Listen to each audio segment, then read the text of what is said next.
Welcome to the Encore Audio Archives YouTube channel. I'm Taper Dave, and this is my channel. I've uploaded hundreds of talks here that I've recorded at meetings in West LA, and I've also recorded conventions starting in 2013. I've got a bunch of those up. And Walt and Mary Murray, the original owners of Encore Audio Archives, started the company in the 80s, and Walt recorded Joe and Charlie's and a bunch of stuff down in Vista, California. My sobriety date is June 20th of 1994.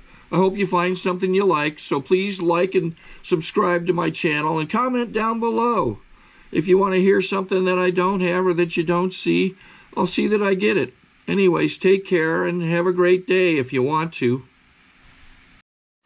Next, I would like to introduce Joan C. I just love this woman. She is 45 years sober, founder of We Agnostic meetings on Maui, and is an independent prison leader. And let her tell her story. I hope you enjoy.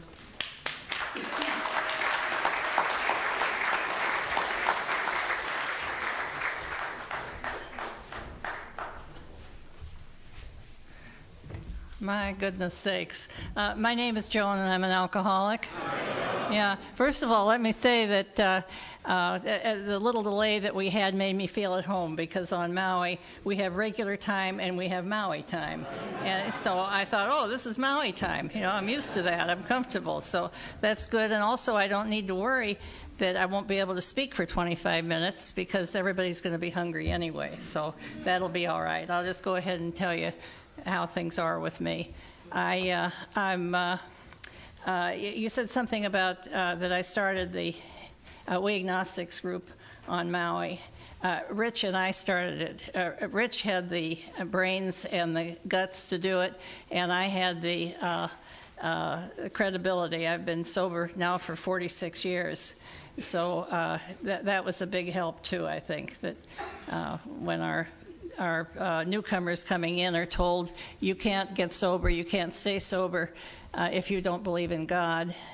And I meet them, I always say, just tell them, what about Joan? You know, what about Joan? And I don't know, nobody's come up with a good reply to that I've heard. And I think because, you know, I am sober today, and I am because of Alcoholics Anonymous. I was born, short-term memory. I was born 81 years ago in St. Louis, and my father was a free thinker, and we were very close. He would talk to me about things about that you always have to think for yourself, that you can't follow the crowd.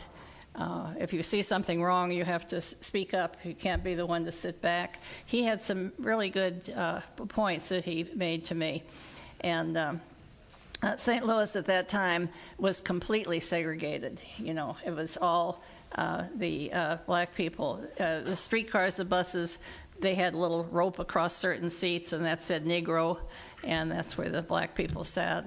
And he always told me that was wrong. And so he was way ahead of his time. But unfortunately, he died when I was 10 years old. And it was very difficult for me because my mother and I were not close. I don't think we ever really bonded. She was a good woman, but my father and I were close, and she and I weren't. So my grandmother, my family on that side was Catholic, and I'm not here to do Catholic bashing by any means, but my grandmother they'd moved to California, came swooping down to St. Louis, and told Mother that was God's punishment for not raising us as Catholics. So my sister, my brother, and I and my mother moved to California. I was put into St. Mary's Academy in Los Angeles, and I was 10 years old, and I had never heard of the things that they talked about. I'd never heard of purgatory, of venial sin, mortal sins, and all that.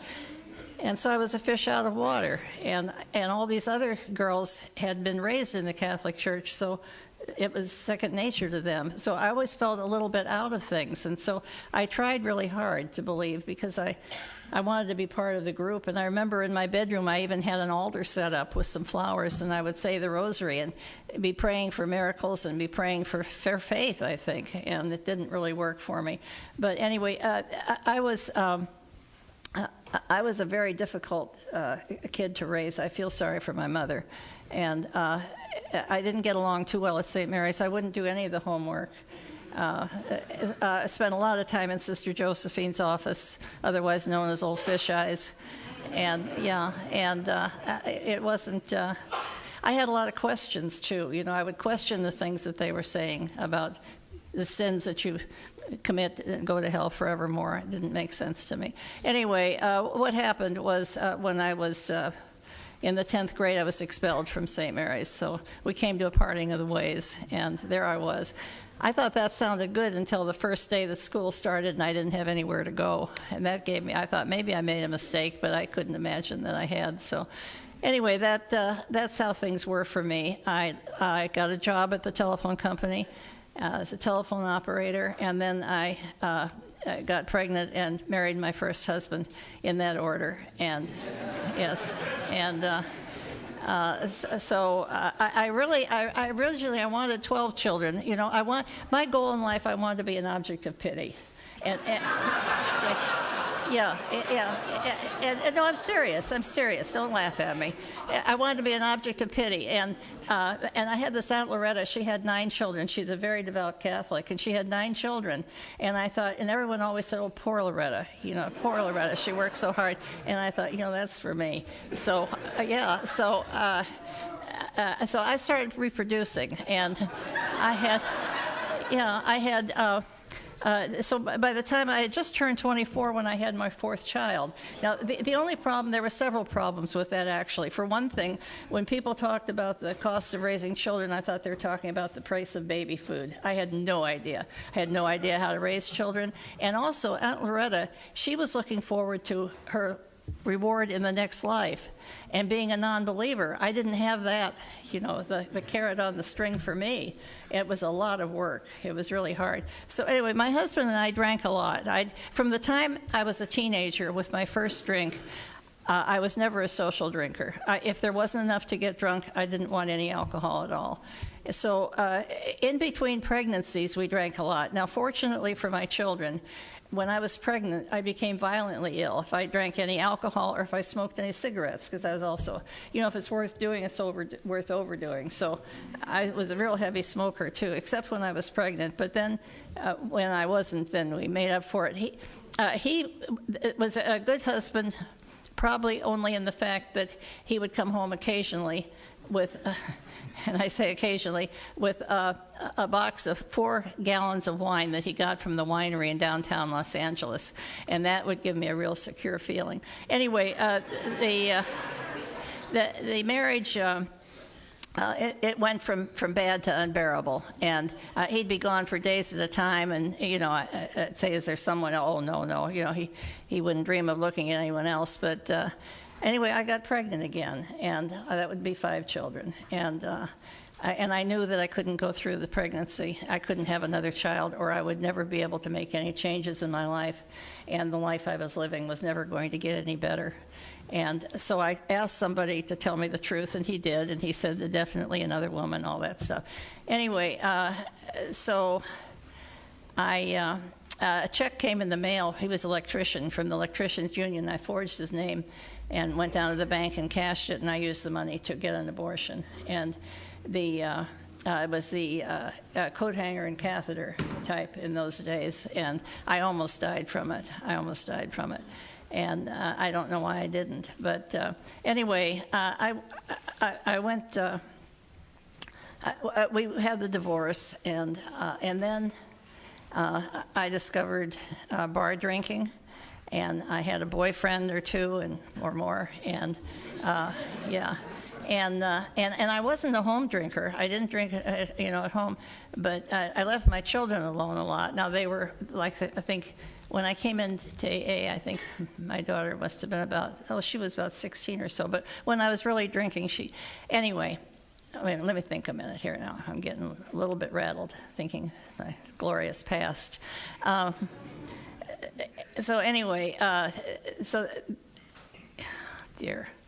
So there was a lot of drinking, I hear people say that you can't get sober in AA. They have a lot of reasons why you can't get sober in AA.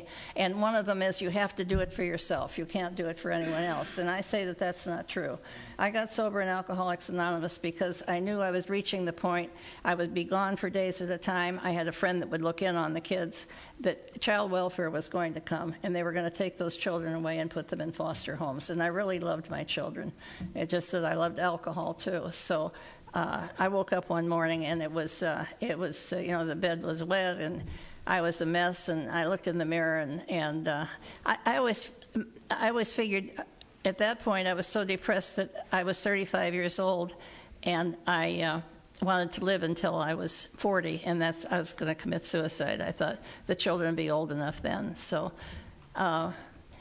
anyway, I had read the big book when I was 18, when I had my first child. My father-in-law, I was staying with them. My father-in-law was an alcoholic, and he died of alcoholism. And I had read the big book. He had a copy of it. And so it stuck in my mind. I think it was back there somewhere. Also, I had 2 uncles who got sober in Alcoholics Anonymous.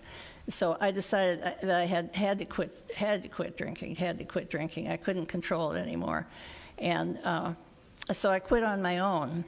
And it wasn't, I didn't go into DTs, but what I would do, I'd see things kind of running, out of the corner of my eye. I was really, really nervous there for a while. And but I also knew that I couldn't drink one drink. I never wanted to anyway. So I told myself, I knew I was also crazy, and I thought Alcoholics Anonymous was for people that had a drinking problem, period, but they were normal otherwise. I thought, oh, you folks, you can laugh at that. Yeah, so I thought when they find out that I'm not only an alcoholic, but that I'm crazy, they're not going to let me in. But I told myself if I can't quit on my own, I'll go to Alcoholics Anonymous. And I reached the point where I called their father. Thank goodness, he never did respond. But I was going to have him take the children, and I was going to go commit suicide. But then I remembered that I'd said I'd try AA. So I went to my first meeting. Now, my first meeting, I was concerned when I heard the God word. And I thought, if AA doesn't work for me, nothing's going to work. And but I went, and then I saw the steps on the wall. And I heard that about being restored to sanity. And so I just casually asked, I said, are there some people here that, aren't real stable or something? And I didn't want them to know, So he said, yeah, just keep coming back, So, but they didn't. They invited me to a meeting the next night. I got sober at the Valley Club in Van Nuys. And they invited me to come back. And, I saw a sign on the wall that first time it said, "We care." And that really, I never forget that somebody cared. So anyway, the problem I had was because I'm a non-believer, I'm an agnostic, I had the problem with the God thing. And so, it was kind of like back in St. Mary's Academy again, where I didn't quite fit in. There was always something different about me because I was surrounded by people that had all these miracles going on. They went to the grocery store and their God found a parking place for them. And, we had all that happening. And so I didn't have any of those miracles going on in my life. Life was really tough. I was really poor with those kids. I'll tell you how poor I was. I had a tooth that was infected. And I was real smart, and I thought, kids, if they want to lose a tooth, they start wiggling it a little bit, and so I'll start wiggling that tooth and I'll pull it myself. And I didn't know about blood poisoning or anything that you can get from that. So that's how poor we were. It was, I don't have any idea of the time, and, I've got 81 years to talk about, so I'm going to have to, I should, I thought I had a watch. Anyway, let's see now. I should have brought some notes. That's what I should have done.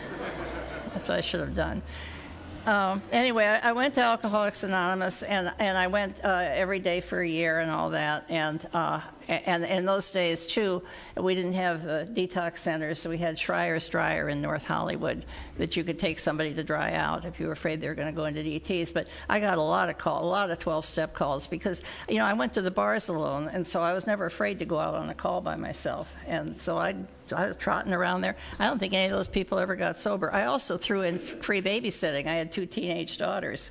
If they had kids, we're all set. We go to a meeting. And so it did me a lot of good. But anyway, I married again after I'd been sober about, I don't know how many years, a few years. Anyway, and we were married for just a few years. And but I was 35 when I went into AA. When I was 42, my second husband passed away, and he was 42 also from a heart attack, and first and only heart attack he ever had.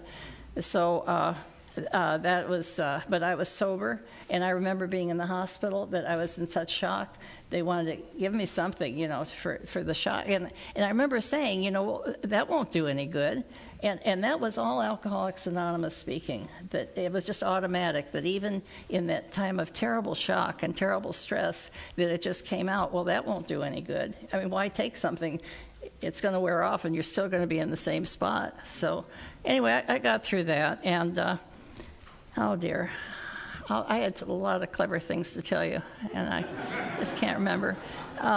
When you're 81, it doesn't get any easier, So anyway, let's see. So I married for the 3rd time, and we moved to Orange County, California, and the meetings there were a little bit different, and they were pretty structured. I never, in AA, there was always something different for me. I never really felt like I was really part of that group. I knew I was an alcoholic. I knew Alcoholics Anonymous was what would get and keep me sober. But I didn't quite fit in because, I was a non-believer. And so eventually we moved to Maui. I got involved in there. There's something in the Dealey Bob there that they had about the prison thing. And I wasn't real popular on Maui in the AA groups because being a non-believer, that was kind of a difficult thing. But I found out that I think just every once in a while somebody would take a meeting into the prison there, but nobody was doing it on a regular basis. And they couldn't find anybody that wanted to go. And I thought, well, I could do that. So I went the first time or two with somebody, and then I just started going by myself. I didn't know that you have to be certified, that you have to have a background check. I didn't know all that stuff. But, after a certain age, you can get away with a lot of things. You just go in there and, people don't question you like they do when you're younger. You go in positive attitude, okay, I'll sign in and all that. But eventually I did, and now we have a good group going in, and I'm the liaison with Alcoholics Anonymous on Maui with the women's prison, and we have probably, I guess there may be between about 16 women that alternate. We have schedules. We have quite a setup. I am good at organizing. I'll have to say that. And I volunteered one time at the AIDS Foundation, and they made a big sash for me. It said Misorganization, because I like things in order. I don't like to spend time looking for things. I like them. Anyway, so that's what's going on there. We've gone now for for 8 or 9 years, and we haven't missed a meeting on a Wednesday night of taking the meeting into AA and into the prison. And that's been really good for me. It's good when you get older if you have something where you feel that you're a productive member of society. And that's my claim, is that as long as I'm still doing something, then I'm still okay. Everything's good. So anyway, so I had a friend, Vernon, that went to a lot of meetings, and by that time, my third husband that I married, he died. He passed away 10 years ago, but we were married almost 25 years, and he was a believer, and he went to AA meetings just about every day. When we married, I was sober 10 years, he was sober 20, so he was 10 years ahead of me. He went to meetings all the time. I had just about. I have 5 minutes. I had just about stopped going to meetings, and But I always told Vernon, I said, if you ever meet anybody that's having a problem with the program because of the religious aspects of it, be sure to let me know and I'll talk to them. So one night he called me, invited me over for dinner, and he invited Rich over too, and we met. And that's how we started. So we talked about it, and this is my recollection of how it went. One of us had heard something about another organization out in Hollywood, secular organization for sobriety, SOS, and so I went over to Hollywood to meet the fellow there, and I had the literature. We put the thing on the internet, ran something in the Maui News, and we had the meeting place, and nobody came. We sat there and waited, and then finally we heard about the We Agnostics meetings. And I was I thought, oh boy, they're going to run us out of town, tar and feather us. But Rich, oh no, So anyway, we got that going, and from the very beginning, just a couple people started coming in, and then more started coming in. And now today, we have 3 meetings a week. We have Saturday and Sunday morning is open in a park under a beautiful tree, and Wednesday evening. And we're going to be starting another meeting in the afternoon. We get I'd say between 15 and 30 people coming to the meetings. And I no longer, unlike St. Mary's Academy and unlike when I first came into Alcoholics Anonymous, I no longer have that feeling in AA that there's something a little bit different about me, that I don't quite belong, I don't quite fit in.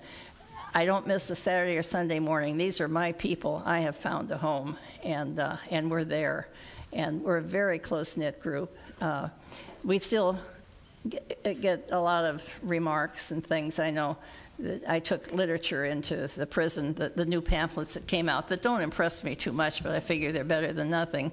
And then that gave me a chance to talk again to the women in there, that in case you are having problem with the spiritual aspects of the program, that I'm a non-believer and it works for me. When we first started the We Agnostics meeting on Maui, we listed it in the bulletin. We said, We Agnostics, non-religious. Well, that was a mistake. AA is not a religious program, not a religious program at all. So Rich changed it. Now it says, We Agnostics, no prayers, and that's all right. But even during those years, I will wrap it up, but I want to say that I'd quit going to meetings, except this one meeting, Kihei Morning Serenity. I would go once a year to get my chip and to remind them that I was here, and I was still sober, and I was a non-believer, and I like to carry the message. So so things are going well for us, and when I get home, I'll think of all the brilliant things to tell you, but every day I do the best I can. That's all I can say. And this is unbelievable, and it has to carry on. We have to carry on, because after the meetings, especially at KA Morning Serenity, we'd have what I call closet atheists, and they'd come up to me and they'd say, I agree with you, there's too much religion, but they wouldn't say anything. But they started showing up at our meetings. That's where they're coming from. They're coming out of the closet, and we're becoming more accepted all over the country. Did you see that in Shasta, California? $2 million daily bob from the courts, because they forced this man, a prisoner, to go to Alcoholics Anonymous meetings. So it's coming out now. Times are changing, and we're right in there with this convention. And 2 years from now, we're going to be we'll have to have a bigger place, I'm sure. So anyway, thanks for listening to me, and thank you so much for asking me. And that's all. Thank you.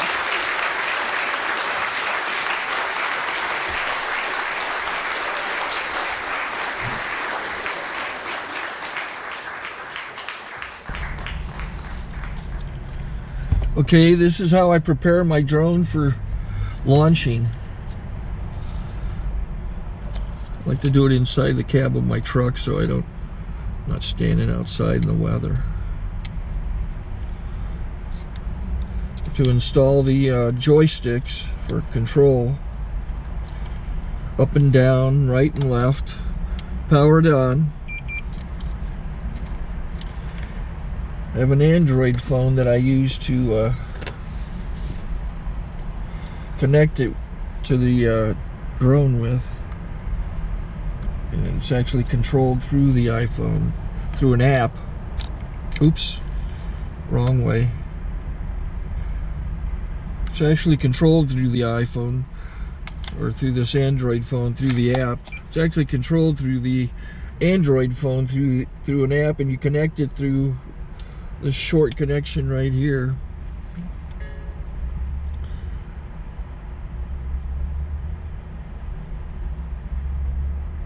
Remote control connected. Remote control's connected. So I pull out the drone. I have to extend the legs. Long legs extended first, then the short legs. Remove the gimbal protector. Set that aside, then power it on one short burst and one long burst. I lay it down. So I have to go to calibrate. So the drone's not connected yet. It shows you here as this drone gets disconnected, even though the remote's powered on. So the drone has to establish it's connected. So I go into the app to calibration mode. First I'll calibrate the remote controller. Start calibration. Out, in, oop, out, in, up, down, and then this little wheel is to control the gimbal. So it's calibrated. Go to gimbal calibration, start calibration, and then it calibrates the gimbal. I don't know if that shows up. The gimbal's moving all over the place. Changes, you can see it on the video. And I'm calibrated to take off. It's acquired 7 satellites at the moment. There are 26 satellites up in the sky, which it has to acquire before you can take off. So it's connected. It's got enough satellites. This is white. I can go to press this little arrow button, swipe right to take off, and it would start the motors if I slid this to the right. But I'll wait till I get outside. Don't want to do it inside.